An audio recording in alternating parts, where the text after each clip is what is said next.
Fala pessoal, estamos entrando ao vivo aqui pelo Amo Direito. Deixa eu só fixar o nosso tema aqui da live. Boa noite a todos que forem entrando. Boa noite. Aqui quem fala é a professora Isabela Fonseca. É um prazer estar com vocês hoje. E hoje temos uma live mais que especial, né, aqui no nosso canal. Deixa eu já autorizar o professor a entrar. Minutinho. Pessoal, boa noite. Estou aguardando o professor Rodolfo entrar. Boa noite, professor Rodolfo. Vamos iniciar a nossa live. Eu nem cumprimentei direito quem está entrando online. Pessoal, deixa eu me apresentar. Me chamo professora Isabela Fonseca. Eu faço lives semanais aqui no Amo Direito. E um dos nossos convidados hoje é uma pessoa extremamente especial, principalmente devido à temática, né? Porque o professor Rodolfo Pamplona é juiz do trabalho, tem doutorado e mestrado pela PUC São Paulo e é professor de Direito Civil, Direito do Trabalho, tanto na Universidade Federal da Bahia, né, professor? E no cursinho SES, né, Renato Saraiva. Professor, é um prazer estar com você aqui hoje, fazendo essa live sobre a medida provisória 936. Boa noite, Isabela. É um prazer estar participando mais uma live. Eu estou numa maratona de lives. Realmente estava olhando assim. Eu perdi o controle completamente. Estou pedindo para o pessoal me ajudar, porque é uma live atrás da outra e há muita curiosidade sobre o tema, muita dúvida sobre o tema. Nós estamos vivendo um momento histórico, na verdade, um momento inédito na história do nosso país, quiçá do mundo, e estamos tateando no aprendizado das formas de solução para diversos problemas decorrentes dessa determinação quase compulsória de uma quarentena, de um isolamento. E essa pandemia tem feito repensar diversas relações jurídicas, e em especial no campo das relações de trabalho, né? Que temos, eu estava conversando, acabei de fazer uma live agora há pouco com o professor Renato Saraiva, né? E eu estava conversando com ele especificamente, olha, há cerca de 1 mês e meio, 2 meses, o direito do trabalho parecia estar entrando num ostracismo. As pessoas, desde a reforma trabalhista, viam dizendo, não vale mais a pena estudar direito do trabalho, não, agora tudo prevalece o negociado sobre legislado, não sei o quê. E aí, de repente, veio em janeiro a Lei 13.979, né, falando sobre as medidas do coronavírus e remetia a uma noção específica de que a ausência decorrente, não somente da licença médica, mas da quarentena, no isolamento, era falta justificada. E as pessoas começaram a tirar dúvidas sobre isso, querer compreender isso na perspectiva das relações de trabalho. Aí, de repente, começa, talvez naquela ideia de uma revolta dos fatos contra os códigos, né? As pessoas começarem a buscar na CLT, notadamente, aquela legislação que as pessoas diziam que não servia para nada, que estava superada, que era a herança de um fascismo de Vargas, todo aquele discurso que nós ouvimos com muita frequência, de repente começar a procurar aquela mesma legislação, procurar a ideia do Fado do Príncipe, procurar a ideia da força maior e, de repente, pensar nas medidas lá traçadas, pensando na aplicação direta da CLT, aquilo mesmo estava sendo negado. Aí vem a discussão sobre a aplicabilidade ou não, sobre a recepção ou não de determinados dispositivos, e vem o governo com a medida provisória 927, trazendo algumas medidas de respaldo na verdade, alguma disciplina jurídica de respaldo a medidas que já vinham sendo tomadas, inclusive com uma questão que é interessantíssimo para estudar do ponto de vista de direito constitucional, com um respaldo normativo retroativo, né, de determinadas circunstâncias, né? E nessa, nós vemos num país realmente muito interessante, o presidente da República, né, no seu diário oficial particular, que é o Twitter, disse: vou revogar um artigo, e revogou em menos de 24 horas uma MP para revogar parte do MP que ainda está em objeto de votação. E aí nós vivemos, num primeiro momento, uma discussão sobre o MP 927. E eu não sei, eu fico dizendo que isso às vezes parece engraçado, mas eu digo, eu estou exercitando dor de profecia. A gente fez um debate muito legal, eu, Renato Saraiva, Otávio Calvé e Vólia Bonfim, sobre a MP 927 928, e eu disse, olha, eu estou dizendo a vocês, olha, eu não tenho dor de profecia, mas vai sair essa semana uma MP especificamente para disciplinar a possibilidade da redução pela via individual. Aí a pessoa diz, não sei isso. Vai sair. Tá tudo... Aí saiu a MP 936, né? E aí lá vai... Hoje eu estou para falar contigo da MP 936, mas a MP 936, que é importantíssimo compreender dela, ela casada com a 927.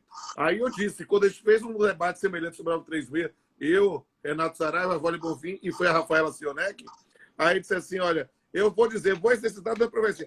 Vai vir agora a política pública para respaldar essa modificação, porque a gente precisa entender a norma de materialização do que foi previsto para uma relação jurídica material e na efetivação. E aí saíram as MPs 944 e 945. Então, eu estou aqui com tudo quanto é MP. Meu nome do meio virou MP. Então, você pode perguntar sobre qualquer coisa. Quero dizer ao professor que está participando, né, que siga aí a professora Isabela no seu Instagram, siga Amo Direito no Instagram, Direito News também, e me siga também, R. Filho, e em especial... Eu ia falar isso, professor. Eu ia falar isso. Para a gente começar, foi até bom que você fez um panorama, né, desde a Lei 13.979, falou da 927, 936, enquanto a gente marcou a nossa live há uma semana atrás, aí já veio a 944, a 945. Inclusive, eu queria que você aproveitasse o nosso início da nossa live.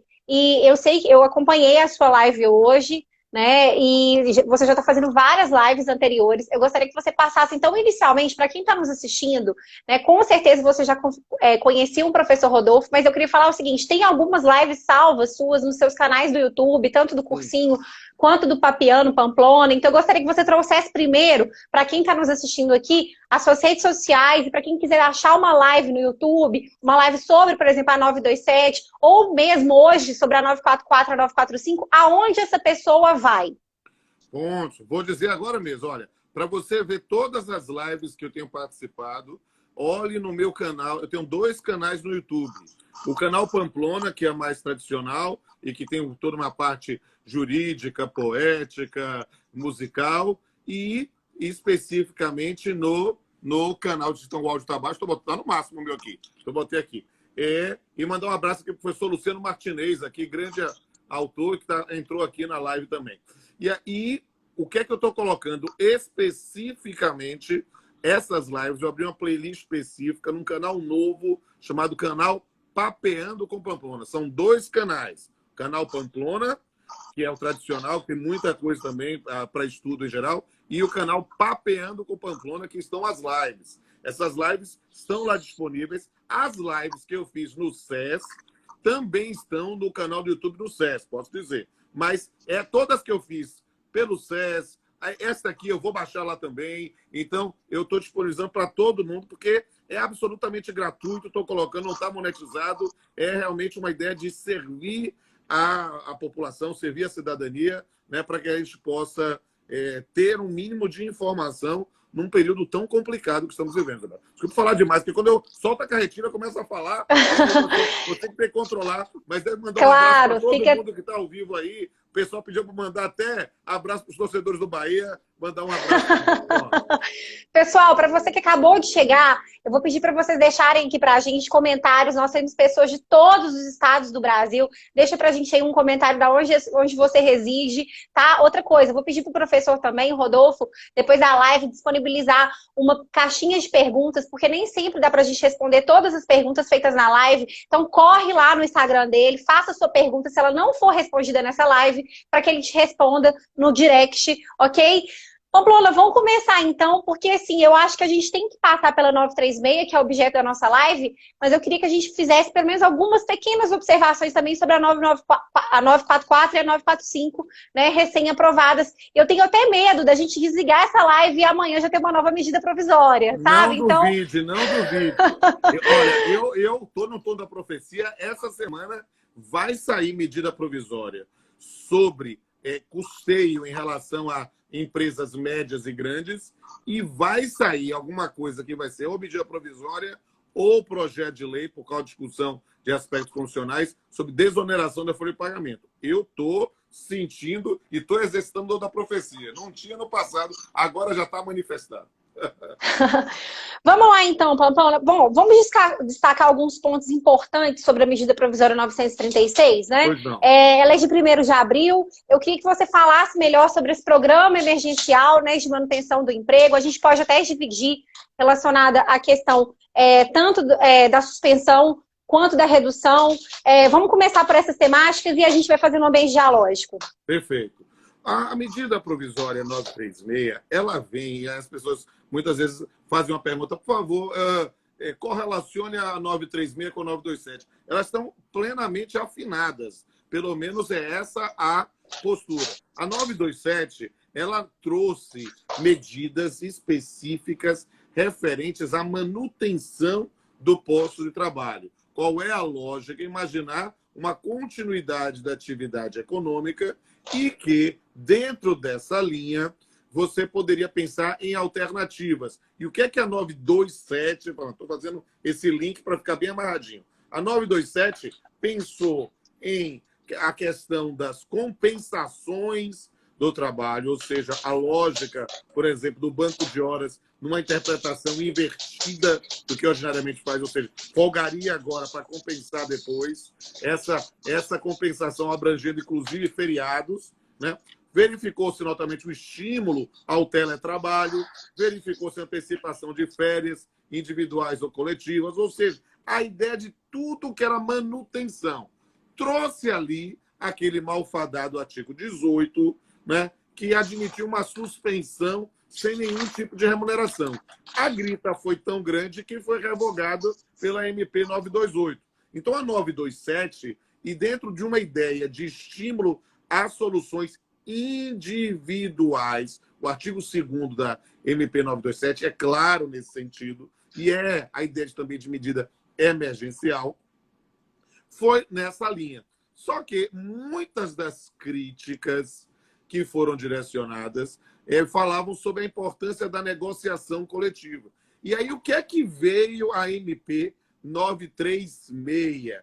Aí a gente precisa entender. Ora, pensando na MP 936, aí se disse o seguinte, olha, realmente temos que pensar não somente nessa manutenção do posto de trabalho, tudo com o ônus do empregador e a adaptação para a atividade do empregado, mas também pensar efetivamente na redução da remuneração paga ao empregado ou a suspensão dos postos de trabalho. É sobre isso que eu vou trazer minúcias aqui, mas sem deixar de destacar que a linha, que é uma linha importantíssima no campo das relações de trabalho, de prestígio da autonomia coletiva da vontade, o que a gente tende a assumir que foi, digamos assim, desprestigiado um pouco com a reforma trabalhista, sempre na prevalência,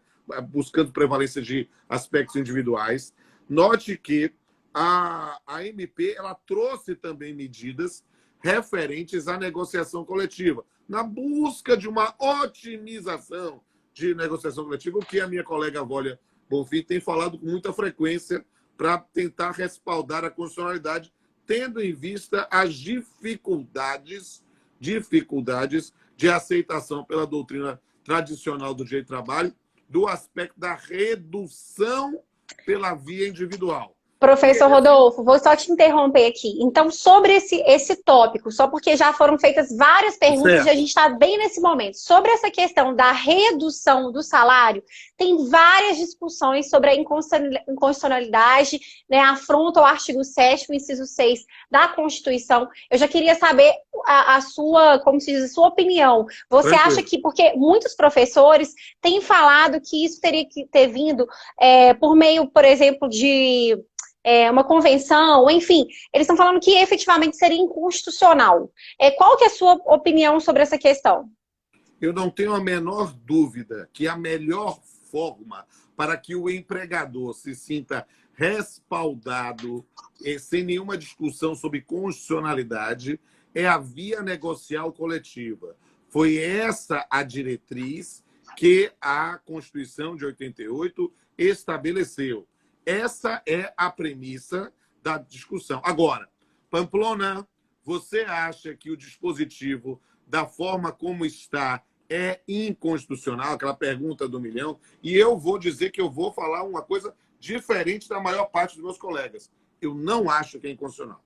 Agora, é por um aspecto que precisa ser entendido. E eu vou lhe dizer isso. Eu estou exercitando da profecia, parece brincadeira, mas o Supremo não vai declarar inconstitucionalidade disso. Então, o que é que acontece? Não adianta a gente ficar numa ideia de é inconstitucional porque eu acho, e o Supremo dizer que não acha. Eu digo, professora Isabela, a senhora é tão jovem, deve ter idade de ser minha filha. Então, eu vou dizer com liberdade. Quando tivemos lá a Constituição de 88, né, toda a doutrina trabalhista brasileira dizia que, em função do artigo 8º da Constituição, né, que estabelecia a ideia de liberdade sindical, o sindicato poderia constituir a forma que quisesse, não sei o quê, tal. Aí, de repente, o pessoal... Eu me lembro as pessoas que faziam, eu estou vendo o professor Lauro de Campos aqui falando, o nosso saudoso Valentim Carrion, a senhora não teve, talvez, o prazer de conhecê-lo pessoalmente, nos comentários dele, trouxe tudo revolgado a parte de organização sindical. Chegou no Supremo, o Supremo mandou aplicar o artigo 522, que estabelece uma forma de organização do sindicato, né, anterior à Constituição de 88, para garantir a ideia de estabilidade. Sindicato pode constituir a diretoria do jeito que quiser? Pode, mas só pode pensar em afetar a esfera alheia no que diz respeito à estabilidade, seguindo parâmetros legais. Aqui vai ser a mesma coisa. A mesma coisa. Por quê? Porque o que é que construir? Me permita explicar isso de uma forma mais ampla. O que é que nós tínhamos quando nós não tínhamos, até 88, a irredutibilidade salarial como direito fundamental dos trabalhadores. Isso era algo excepcional, aplicável para cargos de Estado, como a magistratura.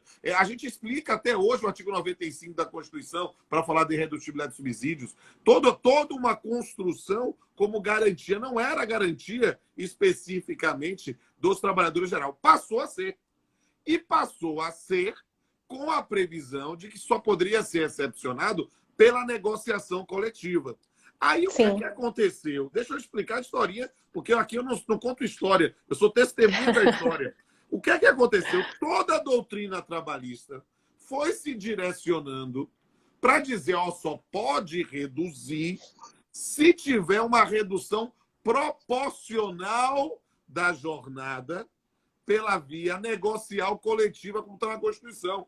A doutrina trabalhista é que casou a previsão do artigo 7º, inciso 6º, com a previsão do 502 da CLT, especificamente para redução em caso de força maior. Então, para dizer que, no final das contas, claro, é uma interpretação mais favorável ao trabalhador, não tenho dúvida, né? Só poderia haver redução por força maior pela norma coletiva. Casaram os dois.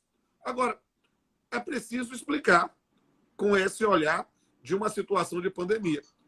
O artigo 7º, inciso 6º, não condiciona redução salarial à redução de jornada.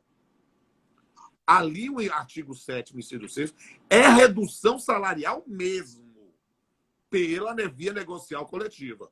Ponto. Aí, o que é que acontece? A forma que está na MP 936, é por isso que eu estou dizendo que ela não vai ser declarada inconstitucional. Eu estou botando aqui uma aposta, claro. Nesse ponto, você tem 50% de chance de acertar ou não, né? E se eu adoto uma teoria, né, ou uma visão que não é o da maioria, se prevalece a minha ideia, o vanguardista fui eu. Então, nesse ponto, o que é que vai acontecer? É uma questão extremamente matemática. A previsão do 936, neste momento, porque aí eu também vou entrar em dom da profecia. Se a crise demorar muito mais do que estamos vivendo hoje, a situação vai piorar ainda mais. Tá? Se a crise acabar rapidamente, em 2, 3, 4 semanas, a gente começar a voltar a uma normalidade, aí a discussão poderá ter um outro carro. Mas se continuar nessa perspectiva, venha depois MP em situações muito piores. Por que eu estou dizendo da MP 936? A ideia é...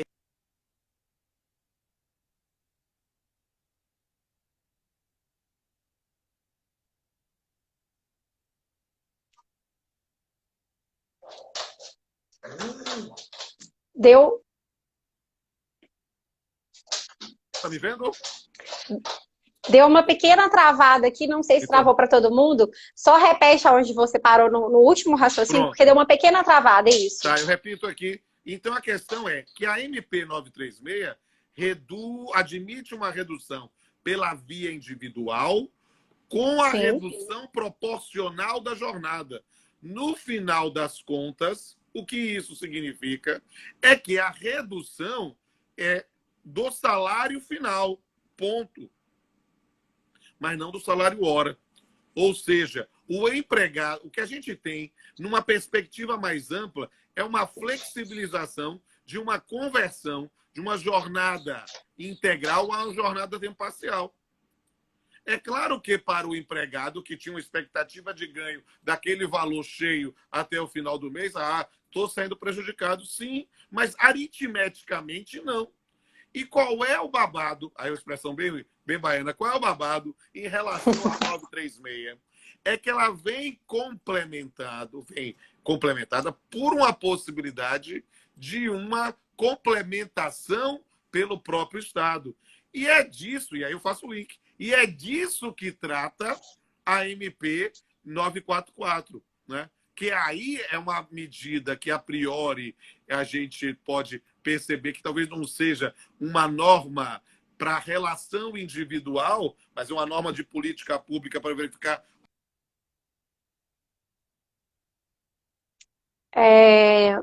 Pamplona, travou aqui novamente.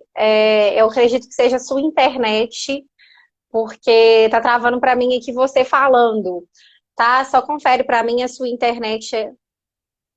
Voltei, eu voltei. Travou Eu novamente. Olha aí voltei a sua agora para internet. ficar.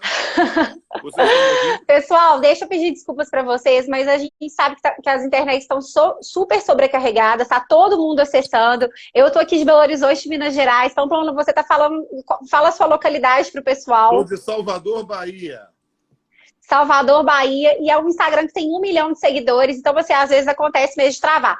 Pessoal, para você que chegou agora, aonde nós estamos? Pamplona está explicando o posicionamento dele, que ele não acha inconstitucional essa questão da redução salarial, porque inclusive muitos doutrinadores, autores têm falado da inconstitucionalidade, apontando o artigo 7º, inciso 6 da Constituição, e tem alguns que falam que se essa medida conseguisse realocar o exato valor que é perdido pelo empregado, que eles não considerariam inconstitucional. Já o Pamplona está falando que ele acredita na constitucionalidade e está fazendo aquela diferenciação. Pamplona, conclui para a gente a diferenciação para a gente poder ir para um outro raciocínio.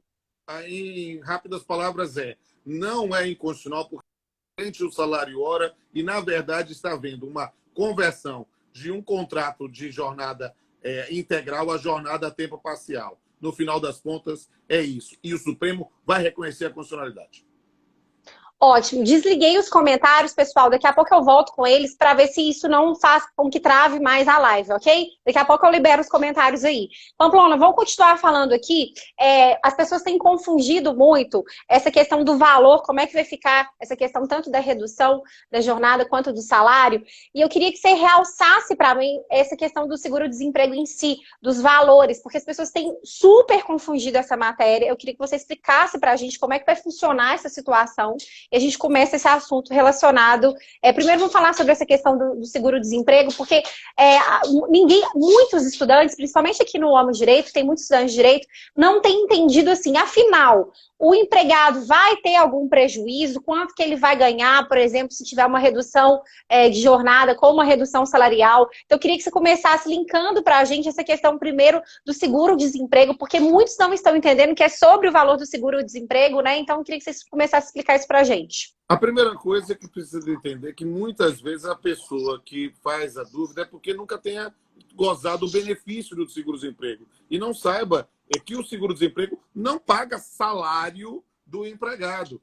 E o benefício do seguro-desemprego é calculado em função do salário recebido anteriormente, mas vai ter, na verdade, um índice e um teto para pagamento.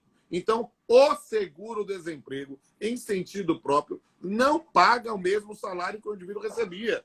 Você vai ter que verificar, nesse ponto, o cálculo da remuneração dos últimos tempos e, dentro dessa linha, chegar também ao valor do teto. Ponto. E o que é que a gente precisa explicar? Porque o nome que tem se dado aí é BEPER, ou BEPER, como quiser, esse benefício emergencial de preservação de emprego e renda. A senhora é muito nova, não lembra de uma propaganda antiga chamada Denorex, que parece, mas não é. Parece seguro-desemprego, mas não é. É, na verdade, um benefício específico para tentar amenizar a redução do valor global do salário. O indivíduo quer que essa medida garanta o valor integral do salário que ele recebia como se estivesse trabalhando numa situação de normalidade, vai ficar a ver navios.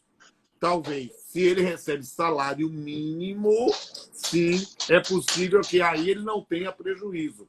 Mas se ele recebe valor acima do salário mínimo, aí sim haverá indexação em função dos cálculos da própria norma. Aí a gente explica cálculo por cálculo, porque às vezes explicar cálculo por cálculo numa transmissão, ainda mais com essa coisa de tanta gente ao mesmo tempo, às vezes a pessoa não entende. Eu fico brincando com meus alunos, estou ensinando há 25 anos, eu digo que nós, da área de direito, temos uma redução atávica e não sabemos aritmética depois da quarta série primária. Aí o pessoal não lembra. Né? Mas é simplesmente uma indexação da fórmula cálculo. Agora, não é seguro-desemprego. É um benefício que parece seguro-desemprego, mas não é. Por quê? Porque nesse ponto é literalmente... Aí a questão é a seguinte, é preciso acordar para a realidade. A gente viveu tanto conto de fada ultimamente que as pessoas não perceberam. Nós estamos numa situação de calamidade pública. Todo mundo vai sair prejudicado. Eu vou sair prejudicado, cada um de nós vai sair prejudicado. E todo mexe com o nosso bolso, a gente fica nervoso, a gente fica complicado, a gente fica furioso, ele diz que é injusto. Mas vai ser injusto com todo mundo. Para ser justo com todo mundo, vai ter que ser todo mundo ter perda também. Ô, Pamplona, só para a gente ser... essa fase para voltar à normalidade. Aí sim, não tem prejuízo. Sim, só para sermos metodológicos, porque tem muito aluno aqui do início da graduação, a gente já falou que esse benefício vai ser suportado pela União, né? E vai ser de acordo com o seguro-desemprego. E aí, eu só fiz uma anotação aqui para quem assim, não faz a mínima ideia dessa questão do seguro-desemprego, né? Se o trabalhador ganha até R$ 1.599,61, a parcela será de 80% do salário, tá? Do seguro-desemprego. De 1.599 a 2.666, o salário que exceder a 1.599 multiplica-se por 0,5. Exato. Tá? E aí soma-se a 1.279. Se ganhar acima de 2.666,29, o valor fixo será de 1.813. Então é interessante para quem está nos assistindo e que não faz ideia dessa questão do seguro-desemprego, que independente do valor que ele ganhar, se for acima do valor de 2.666, o valor será de 1.813. Tá? Só para deixar claro para quem está nos assistindo aqui, porque às vezes o pessoal fica assim, mas como é que fica essa questão do seguro-desemprego e por que vai ser suportado de acordo com o seguro-desemprego? Pamplona, eu queria falar com você sobre esse assunto, né, da redução proporcional da jornada e do salário. Uma das dúvidas que tem sido mais frequentes é se pode ser feito ao mesmo tempo. Ou seja, eu posso reduzir um custo de alguns empregados e posso suspender outros? Essa é uma questão que me parece interessante. A norma não é, digamos assim, essa é uma dúvida que aí é razoável imaginar dentro de uma leitura rápida da norma. Eu não vejo problema nessa circunstância, até mesmo porque cada empregador vai ter peculiaridades. Perceba que, imagine o exemplo mais fácil de visualizar é de restaurantes. Por quê? Porque imagine restaurantes que tenham 2 estabelecimentos. Um que fica dentro de um shopping e que nesse ponto vai estar fechado. Outro que fica num bar de rua e que tem uma possibilidade de algum acesso. E outra parte que faz delivery. Ou seja, imaginar que o pessoal que faz delivery ter redução já cheira a fraude. Porque é uma circunstância que vai ter muito mais aumento na prática. O pessoal do bar a que atende na rua, aí sim nós podemos pensar uma redução. E o pessoal que vende do shopping só pode pensar em suspensão, porque ele não vai ter onde trabalhar, a menos que a gente mude especificamente para trabalhar em outro posto de trabalho. Por quê? Ótimo. É questão da necessidade. É preciso verificar Sim. que há flexibilidade, há possibilidade. Em resposta objetiva, é possível, sim, fazer as duas medidas simultaneamente. E outra pergunta também muito habitual em rede social é se eu posso usar tanto, né, da redução quanto da suspensão dos dois mecanismos para o mesmo empregado. Qual que é a sua opinião? Aí é uma questão que a gente tem que seguir a própria da regra. É possível, sim, sucessivamente, verificando os períodos que lá estabelecem. Por exemplo, é algo que a gente não pode esquecer. Essa questão da suspensão, na forma, ela é no prazo máximo de 60 dias. Então, em dois períodos de 30. Aí o indivíduo, eu posso suspender 15 e aí depois fazer uma redução, pode, ou posso fazer uma redução e depois pode, desde que não ultrapasse os prazos lá previstos. Por quê? Porque é uma questão lógica. Você imaginar, vou reduzir agora e aí e o indivíduo vê, não conseguir manter ganho suficiente para continuar com a atividade, vou suspender. Agora, vou suspender e de repente consigo verificar uma determinada situação que pode voltar a receber diretamente e ter um pagamento direto. Aí eu volto da suspensão para a redução. Mas tudo tem de ser objeto de alguma negociação. O problema, Isabela, e eu digo isso com absoluta liberdade, é que o pessoal da área trabalhista, e eu sou da área trabalhista roots, Sim. eu estou no seu trabalho desde 1992, mas eu tenho que fazer a crítica do nosso... As pessoas esquecem que há uma diferença entre determinação unilateral e negociação individual. Negociação individual é contrato. O ajustado não é barato, não é caro, é o combinado. Então, este combinado dentro de uma determinada linha pode ser, sim, construído, sim. Já voltaram os comentários aqui. Eu voltei com os comentários. Se voltar a travar, a gente trava os comentários de novo.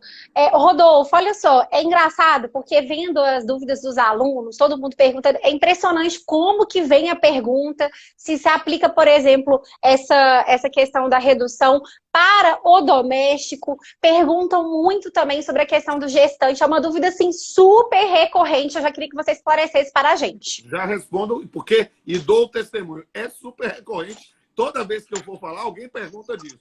Para o doméstico é plenamente aplicável. Para o doméstico. A norma da 936, ao contrário da 927. A 927 dizia quais eram os trabalhadores que eram regidos. O 936 fez por exclusão. Quais que não são aplicáveis, e aí dentro dos quais não aplicáveis, trouxe referentes à situação de empregados da administração pública indireta, total. Doméstico é plenamente aplicável ao 936. Não vai ser aplicável para o doméstico aquela complementação da lei complementar da medida provisória 944. Aí é que vai ser complicado essa complementação pelo Estado. A gente vai ter, nesse ponto, a MP trouxe uma, digamos assim, uma lacuna nesse ponto. Mas a redução é possível. Por quê? Porque desde a lei complementar 150, doméstico tem duração de jornada. A coisa mais complicada para mim, e foi objeto de um debate bem acirrado na minha última reunião, na minha último debate, que está lá nos meus canais no YouTube, né, é em relação aos empregados enquadrados no artigo 62 da CLT, aqueles que não têm duração de jornada de trabalho, ou seja, altos empregados, trabalhadores externos e o teletrabalho. Numa situação como essa, que o indivíduo não tem controle específico de jornada de trabalho, é possível fazer a redução da jornada dele? Ora, é o mínimo de coerência com o meu raciocínio. Se eu digo que é possível pela via individual, porque não há uma redução do salário hora, e se esses trabalhadores não recebem por salário hora, não tem redução proporcional, não pode se fazer. Esse é um ponto polêmico, é um ponto realmente polêmico. Eu digo isso porque eu e Renato Saraiva fomos nessa linha e a professora Vole e a professora Rafaela foram na outra, que era possível lá. Eu tenho realmente minhas dúvidas nesse ponto de dizer que se é aplicável para eles. Esse é o que eu tendo a não aplicar.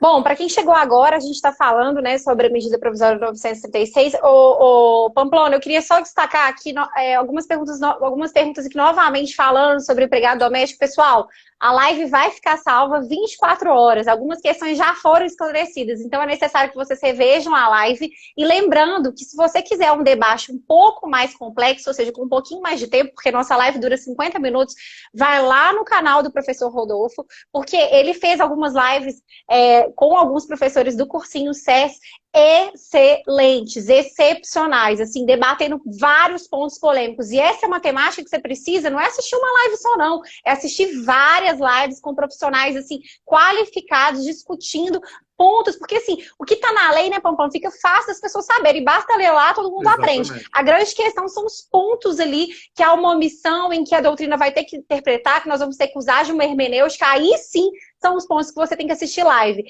Rodolfo, Deixa eu falar o pessoal tá falando... Da gestante. Da gestante e do menor aprendiz. Eles estão querendo saber sobre a gestante e o menor aprendiz. Gestante, especificamente, não muda nada. Por quê? Sim. Porque gestante, a gente pode imaginar todas as circunstâncias de proteção ao nascituro, de todas as perspectivas, mas o próprio TST tem nesse ponto, dizendo que com limitações de duração do contrato de trabalho, você vai ter a extinção da estabilidade. Então, se houver nesse ponto uma redução pela circunstância da gestante, haverá sim a possibilidade da sua redução e da sua suspensão. É claro que nessa circunstância, uma gestante que esteja em contrato de experiência, olha só que coisa interessante, o ideal é ter algum tipo de pactuação individual que possa celebrar, o artigo 2º da MP 927 respalda isso, e é algo que tem encontrado guarida no TST sobre o tema, né? Em relação ao menor aprendiz, é uma circunstância semelhante ao doméstico. É um contrato especial, mas é contrato de trabalho subordinado. Então, nesse ponto, é plenamente aplicável para ele também. Pamplona, eu acho que a gente podia destacar aqui uma temática que eu tenho visto poucos assim, professores destacando, falando sobre essa redução proporcional, né, da jornada de trabalho e do salário. Eu acho que a gente poderia falar, porque o artigo 9º, ele vai trazer essa questão da ajuda compulsória. Eu acho que a gente podia começar a destacar que essa ajuda compulsória prevista no artigo 9º, no que tange a essa questão da redução da jornada, ela não é obrigatória, ela é facultativa. Me permita, você usou uma expressão que as pessoas estão usando, mas eu acho que as pessoas não estão percebendo. Não é ajuda compulsória, é ajuda compensatória. Compensatória, perdão. Não tem que pedir perdão, porque tem sido comum as pessoas dizerem. E talvez por isso é que tem gerado essa confusão. Por quê? Porque, na verdade, o que é a ideia dessa ajuda compensatória é algo que, no mundo ideal, quando a gente não tinha essa pandemia, era o sonho dos empregadores. Era um pagamento sem nenhum tipo de acréscimo, um pagamento que tivesse natureza indenizatória, sem repercutir para nada, FGTS ou qualquer outro tipo de verba. Então, a lógica dessa gente, então, vou tentar fazer uma linguagem mais simples. Gente, a previsão especificamente vai ter redução de salário, porque a gente está vivendo uma situação de caos. A gente quer manter os postos de trabalho. Então, a gente vai ver uma redução. Essa redução especificamente, você vai olhar lá e verificar que nós estamos tentando dar uma compensação, uma amenização para essa hipótese. Mas a amenização não vai alcançar o período total. E se o empregador tiver condições de continuar pagando alguma coisa, mas sem incidir FGTS, INSS e todos os elementos, pode. É essa ajuda compensatória, no final das contas. Era o que se queria dizer na malfadado artigo 18 da MP 927, que foi revogado. É isso que ele quer dizer. Para que, se o empregador, em função de solidariedade, em função de ter uma determinada condição, tem condições de complementar, ele depois não seja onerado com uma carga maior. Deixa eu dizer duas coisinhas. Exercitando dom de profecia. Aguarde essa semana, mais tardar na próxima, vai vir medida provisória ou projeto de lei sobre desoneração da folha de pagamento, que é a maior reivindicação de todos os trabalhistas há muito tempo, independente de coloração ideológica. Se vier mesmo, vai ter meu aplauso. É preciso entender o quanto isso é importante para que a gente possa ter um direito do trabalho que efetivamente proteja o empregado e não só seja caro. Essa é uma lógica. A gente precisa pensar em um direito do trabalho que estimule a contratação, que estimule a manutenção e que onere a despedida, a extinção. É isso que a gente precisa pensar para preservar postos de trabalho. Essa que deve ser a diretriz. Dentro dessa linha, nós vamos ter várias outras hipóteses para aqui trabalhar. Bom, professor, mas olha só, a gente falando dessa ajuda compensatória, né, já com a terminologia correta da lei, a gente falou sobre essa questão da manutenção do emprego da renda com a redução da carga horária. Mas e se eu estiver falando de suspensão? Porque já veio, inclusive, uma pergunta aqui relacionada aos valores, né, se ela teria alguma obrigatoriedade, porque a lei traz uma previsão sobre isso, concorda? Ah, você está falando da suspensão. Sim, só para quem está nos assistindo, porque eu quis só fazer essa distinção, porque enquanto você estava comentando, já tiveram algumas perguntas perguntando, mas ela não é obrigatória. Aí que eu quero que as pessoas entendam, para elas não confundirem, o que você estava falando, né, que é redução da jornada e do valor recebido pelo empregado com relação à suspensão, porque Exato. Na suspensão nós já vamos ter distinção no que tange essa medida compensatória. Exatamente. É isso que eu queria que você destacasse para o pessoal aí. Aqui o que é importante perceber? Quando nós temos a redução da jornada de trabalho com a redução proporcional do salário, o empregador vai estar pagando ao empregado especificamente, né, o valor da sua remuneração proporcional. Pode-se pensar nesse ponto, a depender da situação e do salário, a aplicação aqui do BEP, do benefício. Quando nós temos a suspensão, literalmente é suspensão. O empregador não teria que pagar nada.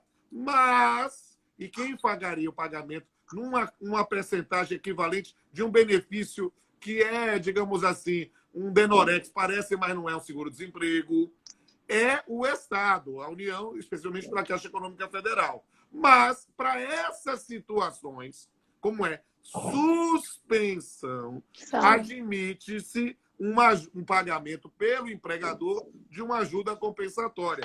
É isso que trata o artigo 9º. Espero ter sido claro. Excelente, professor. Deixa eu só cumprimentar aqui um grande professor que está online, professor Gerli Nunes, foi meu orientador no mestrado aqui na PUC Minas, professor de Direito Processual Civil. Outra dúvida que tem... O professor Gerli, para mim, é um dos maiores processualistas civis do Brasil. Eu tive a honra de fazer um episódio Papeando com o Pamplona. Eu fiquei impressionado, porque eu conhecia ele de texto, não o conhecia pessoalmente. Quando o entrevistei, eu fiquei impressionado. É uma capacidade. Eu sou suspeita, aí, né? Eu sou suspeita para falar, assim, porque... Eu lhe digo sem suspeição que eu realmente vou fazer. Já aproveitar a oportunidade, pessoal, para quem está assistindo a nossa live, o professor Gerli está lançando agora pela Editora USPOD um livro novo sobre inteligência artificial e processo. Quem interessar por essa temática, o livro está sensacional, aproveite, está com desconto no site da USPOD. Vamos lá. Uma das perguntas também que as pessoas têm muito falado é com relação aos outros benefícios. Eles serão suspensos? Quanto aos outros benefícios, se a gente pensasse assim, por exemplo, vale transporte, a questão da alimentação, isso tem gerado muita discussão também. Qual que é a sua opinião? Olha, a questão é a seguinte, o próprio ministro Paulo Guedes falou, né, tem a norma como um todo, que aí nessas circunstâncias, nós que tivemos a redução, né, da jornada, vai ficar todos os benefícios, mas é preciso entender naturalmente uma situação modus in rebus, né?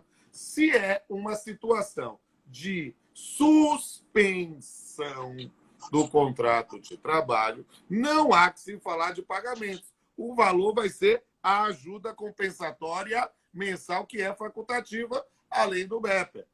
Claro que o que tivermos na norma coletiva E isso é importante. Na norma coletiva, benefícios que continuam independente da suspensão. E o exemplo mais fácil de visualizar é plano de saúde. Então, plano de saúde que é devido, mesmo em caso de suspensão, na forma lá contratada, é claro que esse vai ter manutenção. Agora, penso óbvio, vale transporte serve para quê? Para deslocar da casa para o trabalho, do trabalho para casa. Vai ter isso? Claro que não. Adicional de insalubridade, que é em função das condições do trabalho no local, vai ter? Claro que não.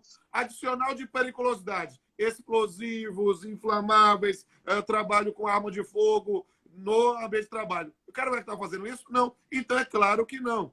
Auxílio refeição. Olha que é complicado, porque às vezes a pessoa muda o nome e aí muda a natureza jurídica, né?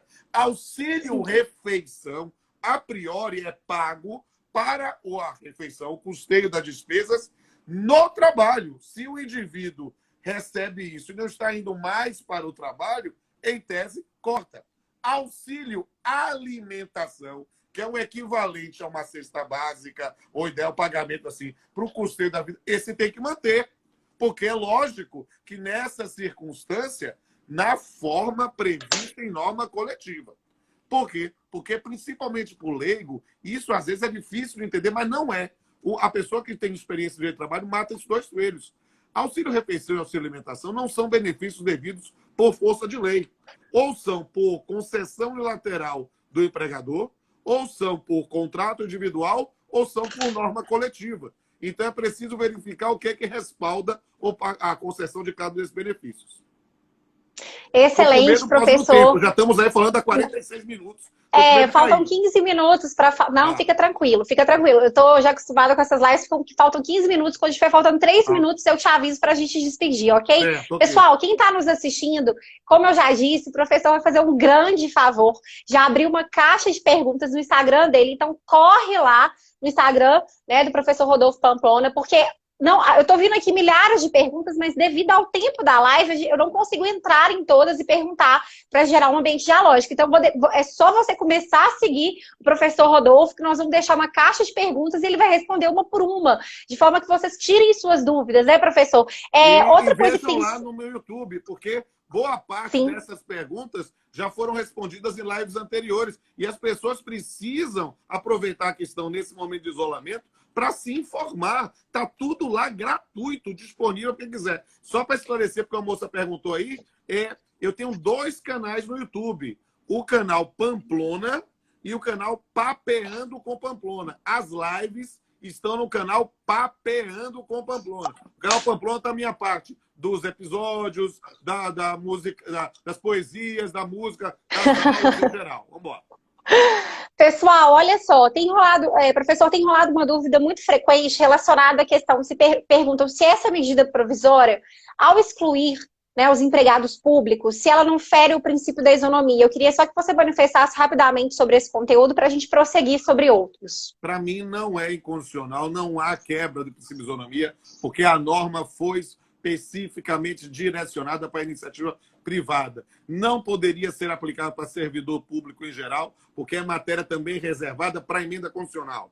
Não poderia, não era recomendado pensar para a administração pública indireta, em que tem disciplina pela CLT, porque a finalidade da administração pública direta não é a obtenção de lucro, não é atividade lucrativa propriamente dita. Isso aqui é pensando especificamente para a iniciativa privada estricto sensu. Excelente, professor. Outra dúvida que tem tido bastante debate é relacionada principalmente para estudantes de direito, né? Aquela pessoa que tem menos prática, algum advogado júnior que não atua na área trabalhista, é relacionada a essa questão da estabilidade. Eu queria que você explicasse melhor esse assunto da estabilidade. Muito tem se perguntado, vai ter estabilidade? A lei preceitua a questão da estabilidade. Eu queria que você falasse melhor sobre esse assunto. A lei fala nesse ponto. O pessoal, como eu encontro o professor Rodolfo no Insta, R. Pamplona Filho. R. Pamplona Filho. Pessoal, eu deixei fixado aqui, ó. Se vocês observarem, o Amo Direito, eu coloquei o título da medida provisória e coloquei o Instagram do professor. Basta você copiar e colar aí. E a gente está no Instagram dele. Então, basta você clicar que você já cai direto lá no Instagram do professor Rodolfo Pamplona. Isso, obrigado, obrigado. Abraço, doutora Larissa Leite, que acabou de voltar, inclusive, aqui, Pamplona Filho. Vamos lá. Então, nesse ponto, a pergunta especificamente era o que mesmo? Já esqueci aqui. Sobre a estabilidade. Sobre a estabilidade. O que é que eu até anotei um exemplo aqui rapidinho, porque, por exemplo, com relação a essa questão da suspensão, e se a gente passasse a contabilizar essa questão de 60 dias, você tem estabilidade durante os 60 dias e depois você não pode, teoricamente, ser demitido durante os 60 dias subsequentes. Eu queria só que você explicasse isso melhor, porque tem muitas pessoas com dúvida relacionada a essa questão da estabilidade. O que é que nós temos nessa circunstância? Né? A expressão utilizada pela MP não foi estabilidade, foi garantia de emprego, que é sinônimo não. Na verdade, estão numa relação de analogia, mas não é a mesma coisa. Né? O que é que você precisa entender sobre essa questão? Olhar e perceber que ele traz uma garantia de emprego, mas admite a possibilidade fática de uma despedida.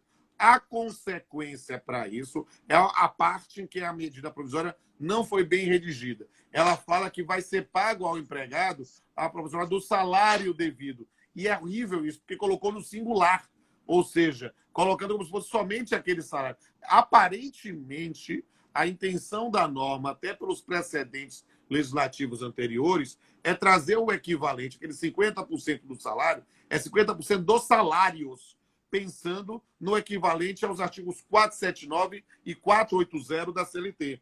Então, na verdade, parece que é metade do valor do que seria devido naquela circunstância. Então, pode despedir, não se recomenda despedir ninguém, mas autoriza a medida provisória, autoriza. E, nesse caso, perdendo uma parte dos benefícios. Excelente, professor. A gente tem mais 5 minutos. Eu queria aproveitar, primeiro, falar com quem está nos assistindo que domingo que vem vai ter uma live sensacional com o professor Alexandre Freitas Câmara, é um dos professores mais consagrados em processo civil. Já anota aí para vocês não perderem a live. Domingo, 21 horas. Professor Rodolfo, sobre a medida provisória 944 e 945, né, eu queria que você fizesse só uma breve explanação para a gente, faltam 5 minutos para terminar a nossa live. Tem se falado muito, né, se a gente pudesse distinguir a finalidade de cada uma vai pensar nessas empresas que têm um faturamento maior e a possibilidade delas fazerem empréstimos, né, para pagar para quitar a folha de pagamentos durante 2 meses, e são empregadores que constam até 2 salários. Eu queria que você explicasse melhor para a gente essa questão da 944 e relacionada à 945. Se você pudesse só fazer uma explicação breve, porque a gente viu que vai proteger o trabalhador, né, do portuário. Eu queria só que você falasse rapidamente para quem está nos assistindo. A MP 944 estabelece a política pública de fomento a essas situações de benefício. O governo não está pagando o salário de ninguém. O governo vai, na MP 944, facilitar empréstimos a juros e a taxas realmente muito mais benéficas do que as taxas de mercado e dividindo o risco com as entidades privadas, com os bancos. O governo assume o risco de 85%, os bancos de 15%. Mas é empréstimo, é para ser pago, mas ser pago em condições muito benéficas, porque o governo não está metendo a mão no bolso diretamente ainda não. Não sabemos se isso vai mudar. Nesse momento, é um fomento para facilitar que as pessoas tenham o dinheiro para esses pagamentos. E faz isso com uma observância extrema boa-fé objetiva. Por quê? Porque se utilizar o dinheiro para alguma coisa que não seja pagamento de salário, aí, nesse ponto, perde o benefício e aí tem que pagar tudo imediatamente. Ou seja, há todo um rigor formal para a concessão desse benefício. Então, é preciso entender, o governo não está pagando nada, está facilitando o pagamento pelo pessoal pela MP 944. A MP 945 é específica para o trabalhador portuário, aquele chamado avulso, ou seja, aquele que tem o seu trabalho agenciado pelo órgão gestor de mão de obra. e ele é um empregado por equiparação. Ele não é empregado, não tem salário direto, ele tem os mesmos direitos sem ter empregador. Então é algo que é meio complicado, porque ele trabalha quando é convocado.